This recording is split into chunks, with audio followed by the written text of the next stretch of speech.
ঢাকা বিশ্ববিদ্যালয় কেন্দ্রীয় ছাত্র সংসদ ডাকসু নির্বাচন আগামী ৩০ অক্টোবর পর্যন্ত স্থগিত করে দেওয়া হাইকোর্টের রায় স্থগিত করেছেন চেম্বার আদালত।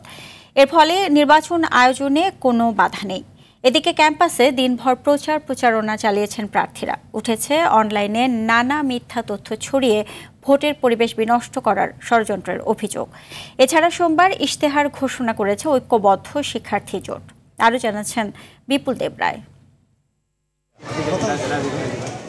একটি রিট আবেদনের পরিপ্রেক্ষিতে বিকেলে ঢাকা বিশ্ববিদ্যালয় কেন্দ্রীয় ছাত্র সংসদ ডাকসু নির্বাচন আগামী ৩০ অক্টোবর পর্যন্ত স্থগিত করে বিচারপতি তাহসিন আলী ও হাবিবুল গনির হাইকোর্ট বেঞ্চ। পরে এই স্থগিত আদেশের বিরুদ্ধে চেম্বার আদালতে আবেদন করে ঢাকা বিশ্ববিদ্যালয় কর্তৃপক্ষ। সেই সময় রায় স্থগিত করে চেম্বার বিচারপতি মোহাম্মদ রেজাউল হক। ফাইল এবং শুনানির আগ পর্যন্ত স্থগিত আদেশ দিয়েছেন।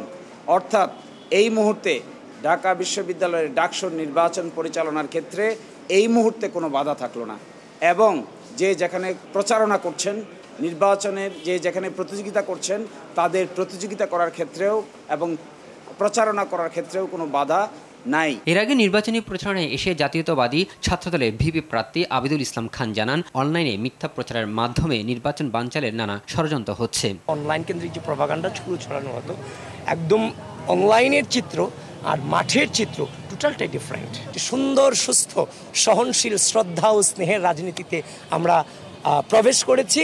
এটার পরিপূর্ণ যে ফিলিংস, মানে যে অনুভূতি পাচ্ছি এখন যখন ডোর টু ডোর যাচ্ছি। এদিকে ১২ মাসে ৩৬টি কাজ করার অঙ্গীকার নিয়ে নির্বাচনী ইশতেহার ঘোষণা করেছে ইসলামী ছাত্রশিবির সমর্থিত ঐক্যবদ্ধ শিক্ষার্থী জোট। আমরা যে ১ বছর সময় পাবো, সেই ১২ মাসে আমরা ৩৬টা রিফর্ম করতে চাই, সেই রিফর্মের প্রস্তাবনাও আমরা এখানে দিয়েছি।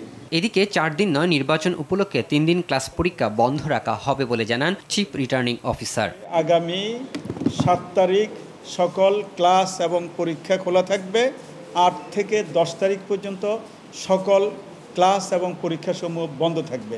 ৯ তারিখে আমাদের ভোট অনুষ্ঠিত হবে, আর ৭ তারিখ রাত থেকে নির্বাচনী প্রচারণা বন্ধ থাকবে।